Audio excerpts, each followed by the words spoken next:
Thank you very much, Senator Marshall, for your incredibly moving words.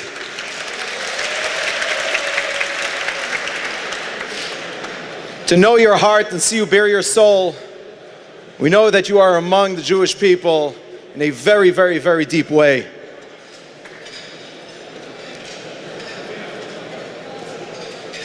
Our next speaker, and one of our honors of tonight, is to present to you one of the strongest voices that immediately stand up when any form or facet of anti-Semitism raises in America. One of the first voices that is raised is from Senator Cruz. Now,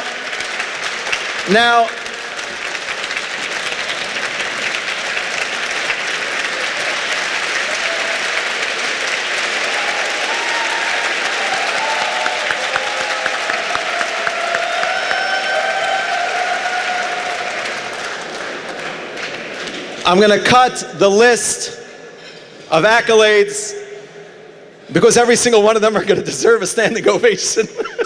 And we don't have that kind of time, or at least Senator Cruz does not have that kind of time.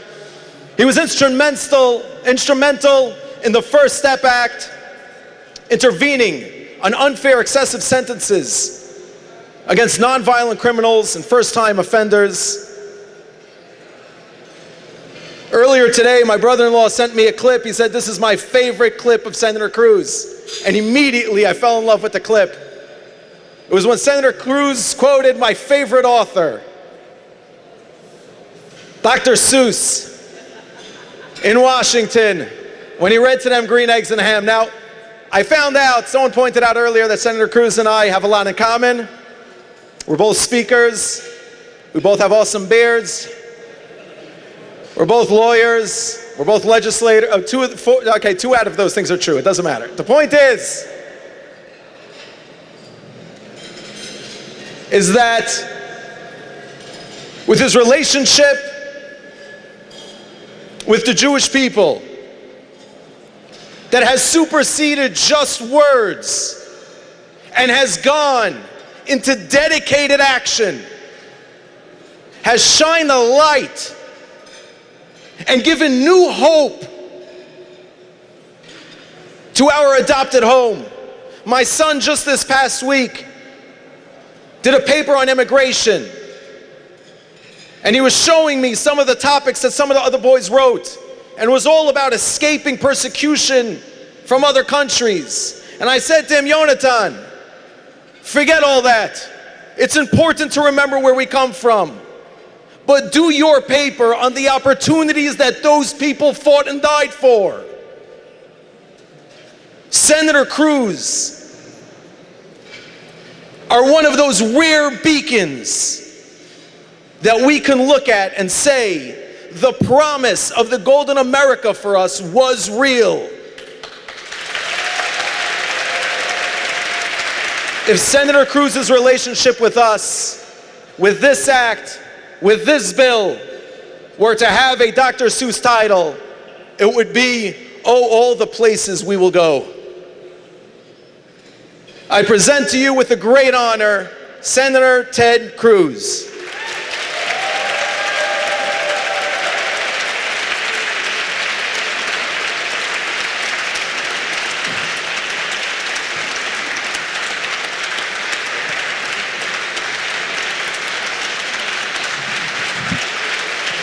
Well, thank you for that very kind and generous introduction, that very wonderful reception. It is truly a privilege to be here with you this evening. It's a privilege to be here along with my friend Roger Marshall.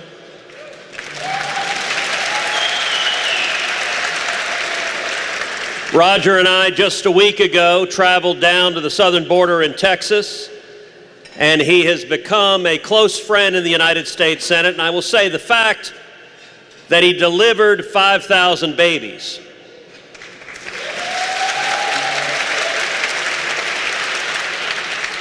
prepared him exceptionally well to serve in the United States Senate. Because there's an awful lot of crying and at times drooling in the Senate. And he knows how to deal with our colleagues. I will say, in the Senate, I'm one of the few senators who wears a beard.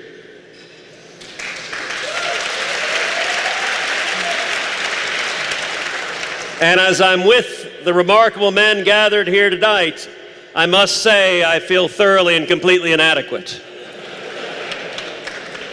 You know, Roger, next year, I'm hoping you will put me to shame. And I will tell you a true story. So it was about 5 years ago I grew the beard, and a good friend of mine was studying at yeshiva in Jerusalem, and he sent me an email. He said he saw the beard, and he was visiting with a rabbi he was studying with.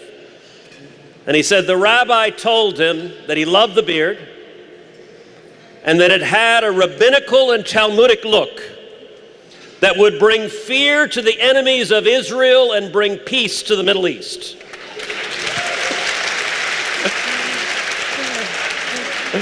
I told him I thought that was perhaps a bit much, but I appreciated the sentiment nonetheless. Let me say to the TZEDEK Association, to Rabbi Moshe, to each of you, thank you for your leadership, making a difference in this nation and making a difference for justice.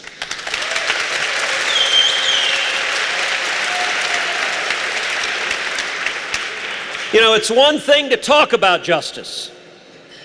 It's another thing to put action behind it. And I am so grateful to the leaders in this room, because when you engage in an issue, you don't do so halfway. You don't do so a little bit. Whether it is fighting to provide assistance for the moms and dads, or hopeful moms and dads struggling with infertility. And for those of us in the room blessed to be parents already, there is no blessing on earth as incredible as the blessing of a child. Heidi and I are blessed with two little girls, Caroline and Catherine.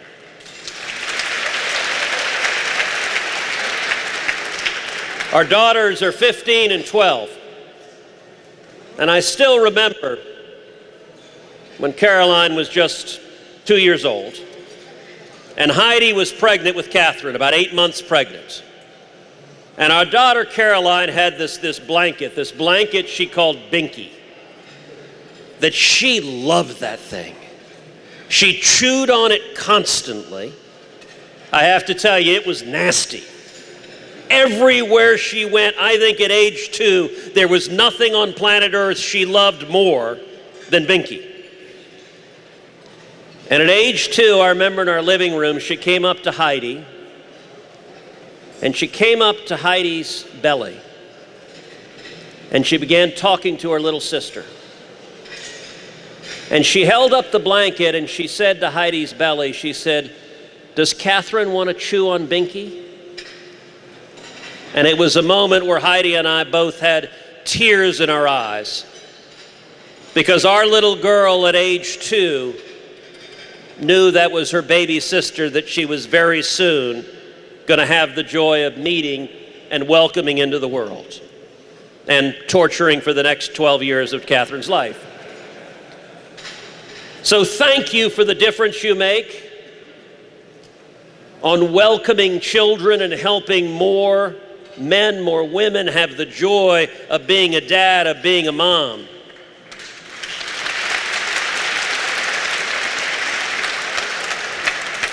And I'll note there are few things better for humility than having children. Thank you also for your leadership on criminal justice reform.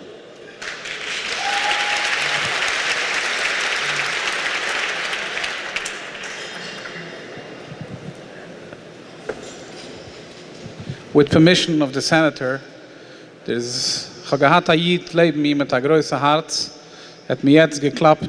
Enriken hat mir gesagt, Herr Moishe, ich will geben $1 million für der Campaign.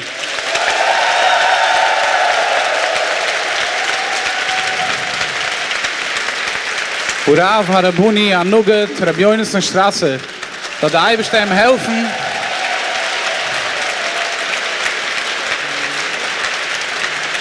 Da der Eibestein helfen mit Simche und Nache soll alle uns anlechtig beim. Thank you, Senator. Well, I will say, I told you on the beard front I was feeling inadequate. And now, as much as I might like, I will confess I'm not able to give $1 million tonight. But I will promise you this, I will not engage in a cappella singing up here. And trust me, you want to thank me for that.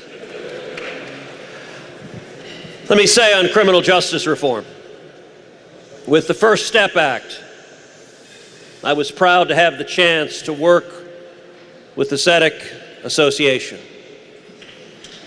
to work hand in hand to pass that very important bill. And I'll tell you my view, I believe in criminal justice reform, but I was also very focused on keeping it directed at nonviolent offenders. I've spent a lot of years in law enforcement. I've dealt with too many violent offenders that commit horrific acts. And so in the Senate Judiciary Committee, I pressed very hard. I had an amendment to ensure that murderers and rapists and people who commit terrible acts of violence not fall within the scope of the bill, and that it be limited to nonviolent offenders.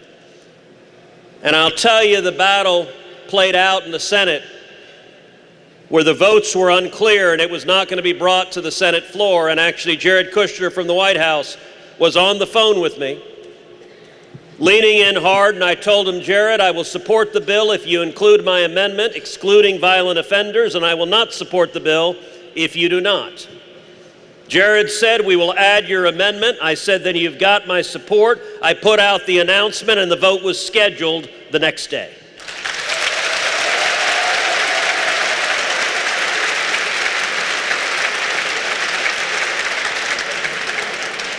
And I was proud to be standing in the Oval Office when President Trump signed that landmark legislation into law.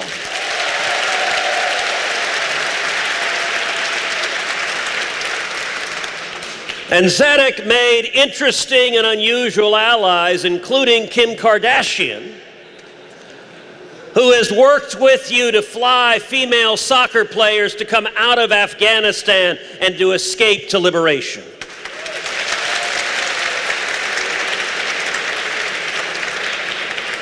And thank you also for your leadership, rescuing survivors of the Holocaust and cancer victims from Ukraine and bringing them to safety and security and liberty.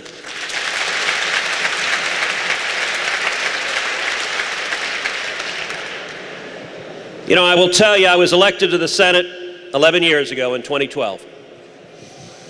And when I came into the Senate, I resolved then to be the leading defender of the State of Israel in the United States Senate.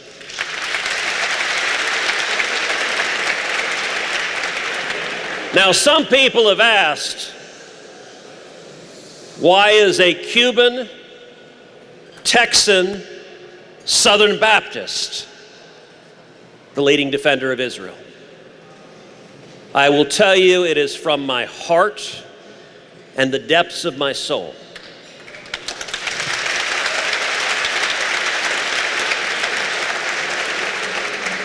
Many of you know my father, Pastor Raphael Cruz. My father, who's 83 years old, is right now in the air. He's in an airplane flying back from Israel to the United States at this moment. My dad called me 2 weeks ago, said, I'm flying to Israel. I'm 30 minutes away from taking off. And by the way, I drafted a will and put it in my drawer in case you need it. It's like, okay, thanks, Dad. But I will tell you, standing with the Jewish people is an incredible privilege. Standing up for religious liberty. It is not an accident that the very first right, protected in the very first clause of the very First Amendment to our Bill of Rights, protects religious liberty, protects the right of every one of us to worship the Lord God Almighty with all of our hearts, minds, and souls.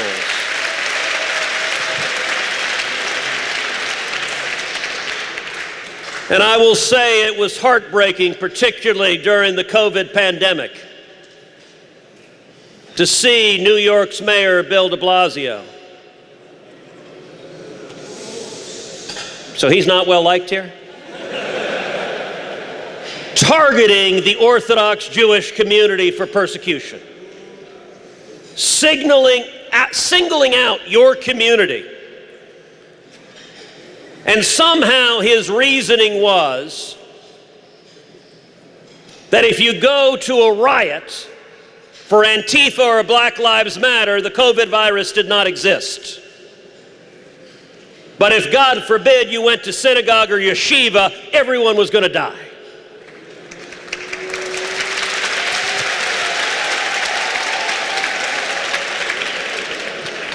It was wrong, and when the mayor proudly sent police officers to arrest Orthodox Jews for daring to go to a park, it was shameful, and I was proud to stand with the Orthodox Jewish community.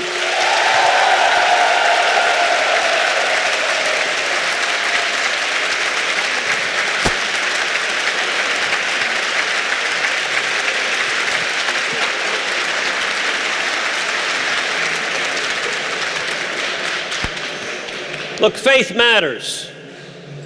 And I will say one of the things that I so respect about your community is that you take your faith seriously. Your faith is not some minor triviance. It's not like a baseball cap to be pulled on for a moment and discarded at another moment. But you and your community live your faith. Every day you live it in your families, you live it in your schools, and I've got to say, to see the city of New York and state of New York targeting Orthodox Jewish yeshivas is shameful and wrong, and it is persecution.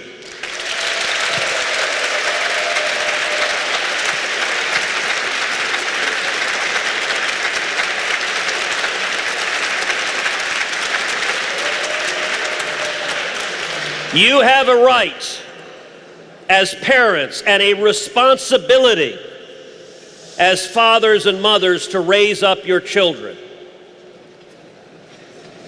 And I want to close with a word of encouragement. Look, it's easy to look at all the challenges facing us in this country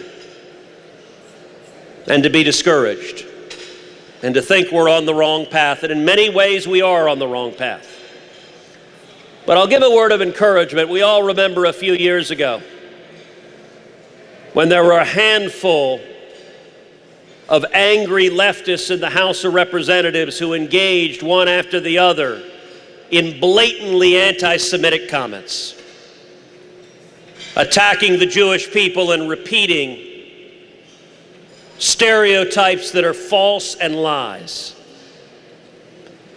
And we also remember when the House of Representatives tried to come together, Nancy Pelosi wanted to introduce a resolution condemning anti-Semitism. And sadly, Nancy Pelosi discovered that resolution could not pass a Democrat House of Representatives. That her own conference objected. And ultimately, the House ended up passing a very bland resolution condemning hatred of any kind against anyone whatsoever. Well, when that happened, I was very saddened. I suspect many of you were as well. But I hoped the United States Senate could do better. And so I went and approached a Democrat, Tim Kaine, a Democrat from Virginia, who obviously was Hillary Clinton's vice presidential running mate. And I went to Tim, who's a friend. He and I were elected together in 2012. And I said, Tim, do you think it's possible the Senate can lead where the House failed to do so? Can we come together and do this in a bipartisan manner? and I drafted and Tim joined a clear and unequivocal resolution denouncing anti-Semitism in all of its forms.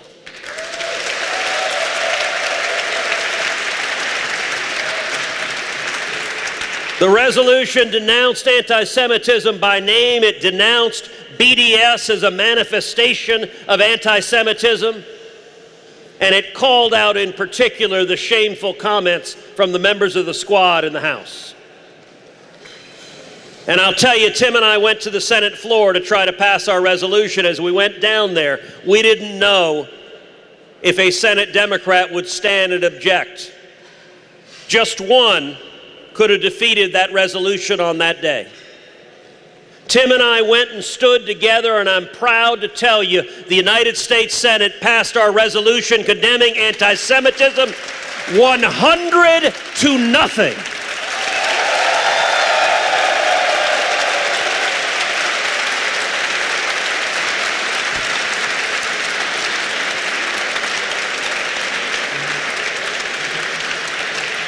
So at a time when threats are coming to the Jewish community,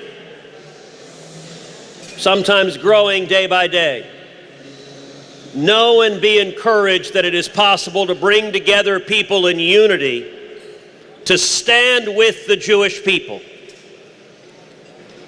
I am right now running for re-election in 2024 for my third term in the Senate.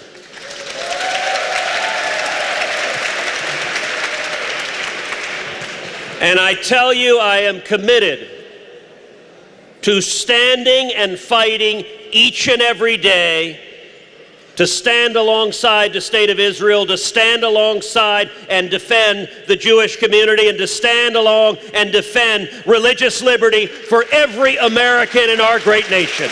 Thank you. God bless you.